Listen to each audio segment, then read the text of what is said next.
Salut, salut! Alors, bienvenue à ce nouvel épisode de podcast et on fait la suite. Donc, si tu n'as pas encore écouté l'épisode numéro 13, je t'invite à le faire dès maintenant parce que c'est la partie numéro 2.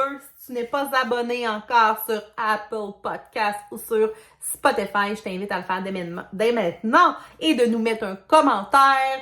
Les 5 étoiles, si tu apprécies bien sûr le podcast entre deux guillemets qui jase des vraies affaires parce que on se souvient que c'est l'éducation mise à nu. Alors c'est vraiment ça, dire les vraies choses sans fil, sans gants blancs. C'est mon intention et j'avais commencé la semaine dernière en parlant de pourquoi la gestion des comportements en classe est devenue impossible et on a discuté des 5 premières raisons et aujourd'hui je fais la partie numéro 2 avec les 5 autres raisons de pourquoi c'est devenu impossible pour les enseignants. Et si tu veux avoir l'article au complet, bienenseigner.com, je vais te mettre le lien dans les commentaires. J'espère que tu vas bien, je suis en feu.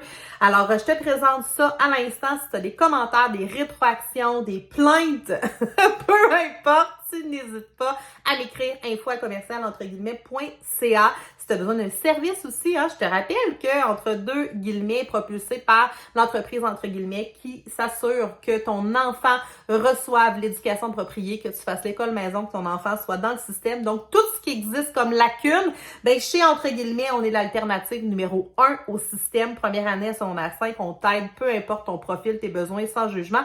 Nous, ce qu'on veut, c'est que ton enfant soit heureux et progresse bien dans ses apprentissages. Et toi aussi, en tant que parent, que tu sois comblé. C'est vraiment ça notre désir et remettre de l'humanité dans tout ça. Bref, je me trêve de démarrer ce podcast et on va enchaîner tout de suite avec la 6e raison de pourquoi c'est devenu impossible de faire la gestion du comportement. Donc, 6e raison, les parents ont une mentalité de nous contre eux. Alors, qu'est-ce que ça veut dire? C'est que, puis j'en ai glissé un mot dans le dernier podcast, et je te le dis, là, va l'écouter si tu n'as pas écouté la première partie, parce que peut-être que tu vas manquer des petits bouts pour cette partie-ci. Ce que j'ai parlé la dernière fois, puis je le mets de l'avant, c'est comme si les parents étaient contre l'école et que l'école serait contre les parents, ce qui n'est pas le cas dans la majorité de ce qui se passe, c'est que le dénigrement des enseignants est devenu un passe-temps populaire sur les médias sociaux. Et j'en ai parlé la dernière fois, c'est vraiment ça le mot, c'est que c'est devenu populaire.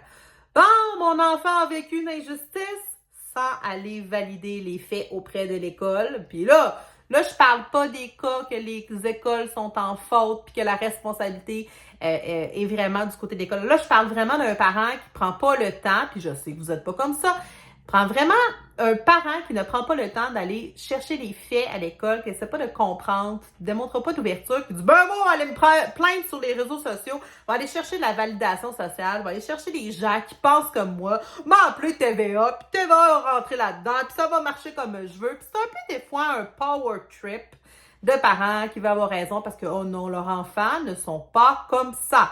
Alors, leurs enfants n'ont pas dit ça, n'ont pas manqué de respect, n'ont pas fait d'actes de violence.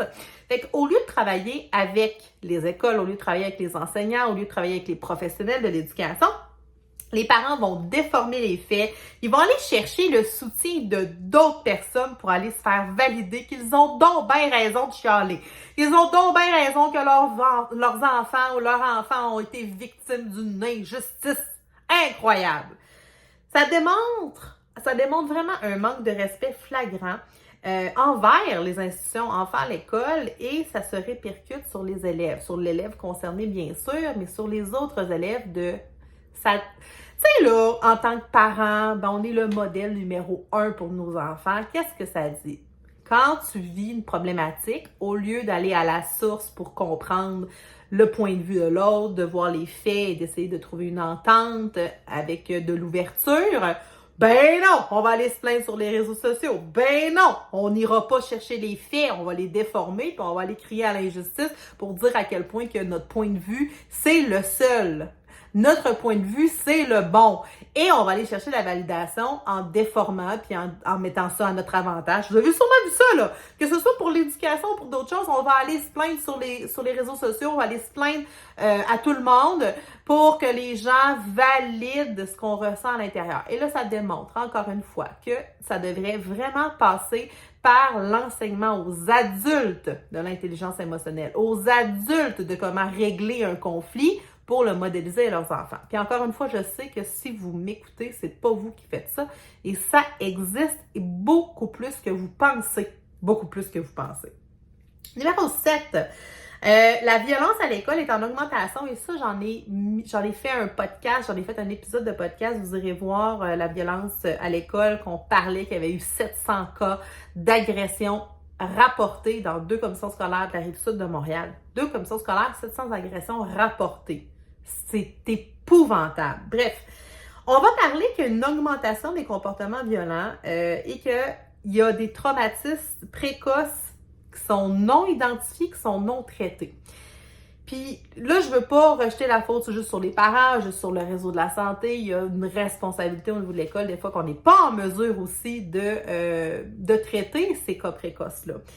Mais on se rend compte que les enseignants sont confrontés quotidiennement à la violence des élèves. Et là, je le dis et je le redis, les enseignants souvent vont accepter l'inacceptable.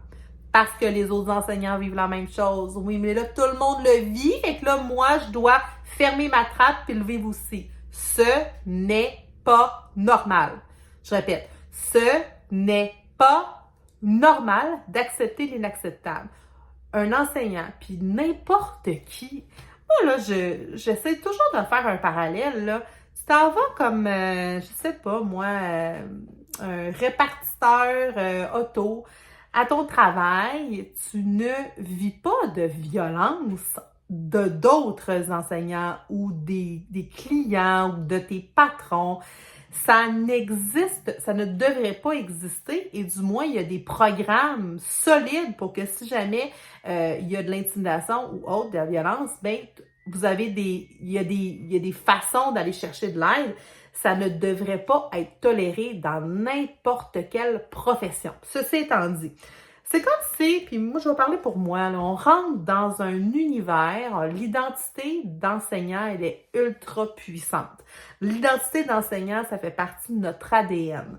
On a rêvé quand on était jeune, pour plusieurs d'entre nous, d'être enseignants. On aime donner, on aime les enfants, on aime quand ils ont compris une notion, on contribue à leur épanouissement. Donc, nous, les enseignants, on aime ça. On a fait notre cours, 4 ans d'université, des stages. On s'est battu fort pour la majorité d'entre nous pour avoir une permanence. Moi, ça a pris 8 ans avant que je signe mon poste à temps plein. Donc, puis on se donne, c'est un don de soi. Puis ça, on parle beaucoup de vocation. J'aime mieux dire le mot profession, parce que vocation, c'est comme si on se donnait sans compter, mais c'est souvent ça. J'appelle ça le syndrome de la mère Teresa, là, même pour les hommes. On va donner sans compter. Puis c'est comme à un moment donné, si, vu qu'on a ce type de personnalité-là, qu'on veut aider, qu'on veut faire la différence, on se donne. Maintenant, on s'oublie, puis on oublie de mettre nos limites. Puis on oublie de dire que ça, qu'on l'accepte, et ça, on l'accepte pas. On va être très bon en début d'année, on est en forme, on revient de l'été, tout ça, puis à un moment donné, oups, ça glisse. Oups, on accepte ça. Oups, là. Fait que des fois, c'est insinueux. Puis autour de nous, il y a des enseignants, des fois, qui acceptent ça. Puis on se dit, là, lui, il l'a accepté. Ben, ça doit être comme ça. Puis là, moi aussi, je devrais l'accepter. Puis c'est particulier, l'univers de l'éducation. C'est très particulier. C'est une façon en elle-même de fonctionner, de voir les choses. Puis là, écoutez-moi bien, là.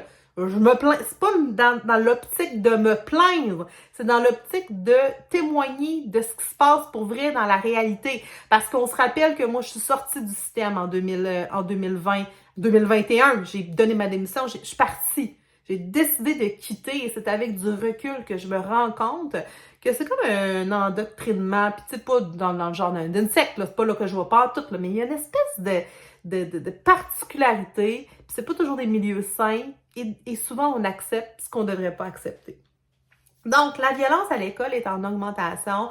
La pandémie a le dos large, mais on a comme balayé la violence sous le plancher en disant c'est pas super que ça, on met des programmes en place, surtout là puis là je veux pas viser des régions en particulier, mais je sais que Montréal a une problématique par rapport à ça, que des fois il y a des policiers aussi qui ont les poings et mains liés pour faire quelque chose là pour de multiples raisons. Donc, on se rend compte que la violence a augmenté, oui, et durant la pandémie, ça n'a pas aidé avec tous les problèmes de santé mentale. Puis ça aussi, c'est autre chose qu'on pourrait discuter de long et en large au niveau de la santé mentale. Mais on se rend compte que oui, les enfants sont plus dans la violence. Il y a eu un bond incroyable. Et j'ai pas l'impression, puis là, je vous dis, c'est très personnel avec ce que j'entends, avec ce que je discute avec les autres personnes, j'ai pas l'impression qu'on met ça en priorité, que ça fait partie des priorités de l'éducation. Et ça devrait, pour tous les enfants, pour tous les parents, pour tous les professionnels, ça devrait être des environnements qui sont sains. Puis là, ben, je veux pas être fataliste, puis je veux pas démontrer qu'on est rendu comme les États-Unis avec les mass shootings. Je suis pas là du tout. Sauf qu'à un moment donné, si on met pas un frein à cette violence-là, on va former des jeunes qui vont justement prendre la violence comme quand ils seront adultes avec des moyens plus drastiques. Donc, si on ne fait pas quelque chose maintenant, ça va déraper, ça va continuer de déraper. Point numéro 8. Ça, je trouve ça comme comique parce que c'est juste le gros bon sens. Il y a trop d'élèves par classe. Bon, comme si on ne le savait pas, il y a trop d'élèves par classe, point à la ligne. Établir des relations avec les élèves est la clé d'une gestion de classe efficace. Oui, on le sait, sauf que quand on a trop d'élèves, à un moment donné, ça devient difficile de donner du temps de qualité à chacun d'eux. Donc, c'est mentalement accablant.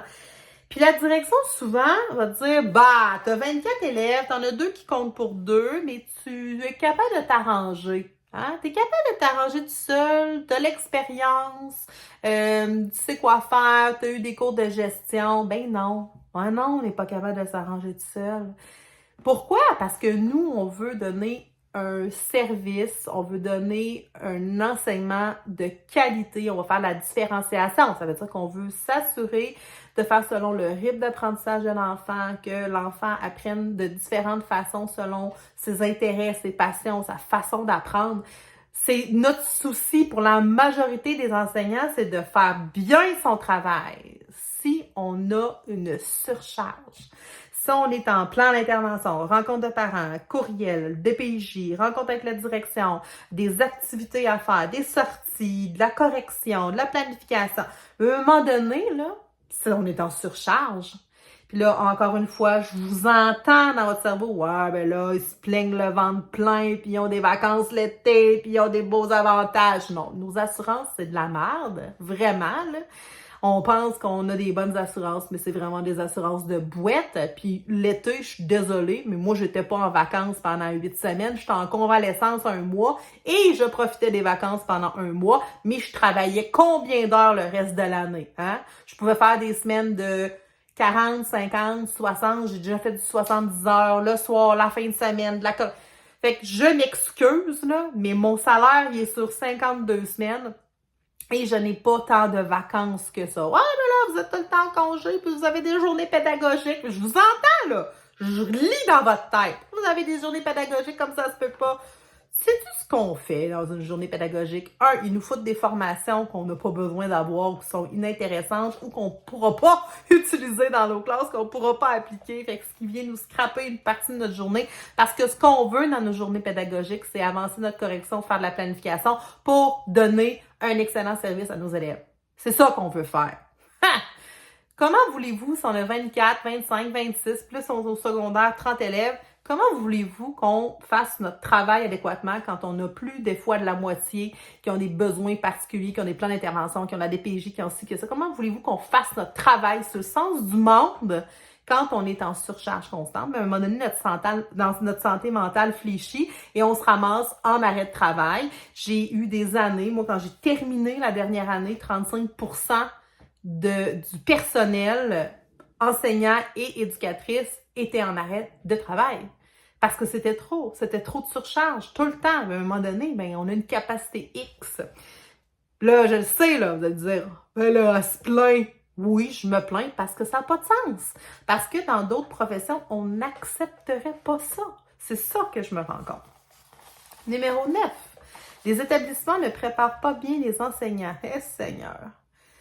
Ça, là, c'est quelque chose qu'on ne parle pas parce que, ben, c'est confrontant. Puis là, j'ai l'impression que je parle de des affaires, puis souvent, quand je vais annoncer, dire quelque chose, c'est confrontant. Ça, regarder l'intérieur, regarder notre caca, c'est confrontant. Quand je dis les établissements ne préparent pas bien les enseignants, c'est qu'on a un seul cours de gestion à l'université. Oui. Un seul cours de gestion, des fois deux. De faire la gestion de classe. Quand tu commences en enseignement, c'est 80-90% de ton temps, tu fais de la gestion de classe.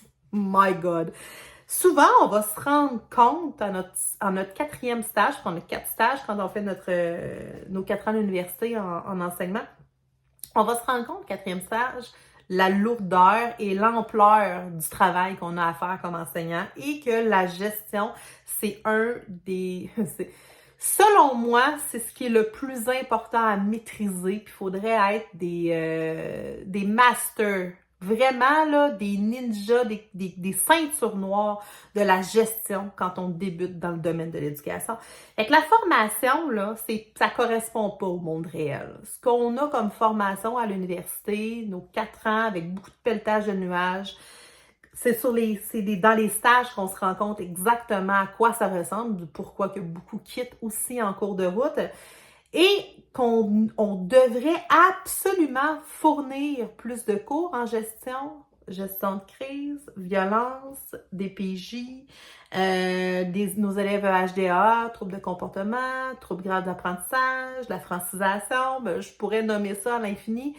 Mais toutes les problématiques qu'on est confrontés, ben, on ne voit pas ça dans notre formation. Mais comment voulez-vous que nos jeunes enseignants, à qui on donne nos classes impossibles en passant, parce que c'est comme une loi non écrite que quand tu vieillis, puis que ça fait longtemps que tu es à l'école, il faut que tu aies des classes qui sont sur le sens du monde. Il faut que ce soit des classes qui soient calmes parce que, mon Dieu, t'es vieux et fatigué. Mais bref, on donne nos classes impossibles à nos jeunes enseignants. Puis après, on se demande pourquoi ils veulent pas rester, puis qu'au bout de 5 ans, plus de 40% quittent. Quoique ça peut peut-être avoir augmenté depuis le temps le pourcentage. Dans les 5 premières années, 40% de nos enseignants quittent. Combien quittent quand ça fait 10, 15, 20 ans qu'ils sont là? Bref. Il faudrait ajuster la formation, encore une fois, qui a peut-être été ajustée un petit peu en cours de route, prendre ce qui se passe sur le terrain, puis à partir de la réalité, faire une formation pour nous préparer ce qu'il y a sur le terrain. Il me semble que c'est la base. C'est la base. Et numéro 10, la pandémie, on va mettre ça encore sur le dos de la pandémie, a encore exacerbé les insuffisances sociales, puis je dirais qu'il a exacerbé les problèmes de santé mentale, puis qu'il a exacerbé la violence dans les écoles, puis qu'il a exacerbé un enfant qui avait déjà des difficultés en encore plus.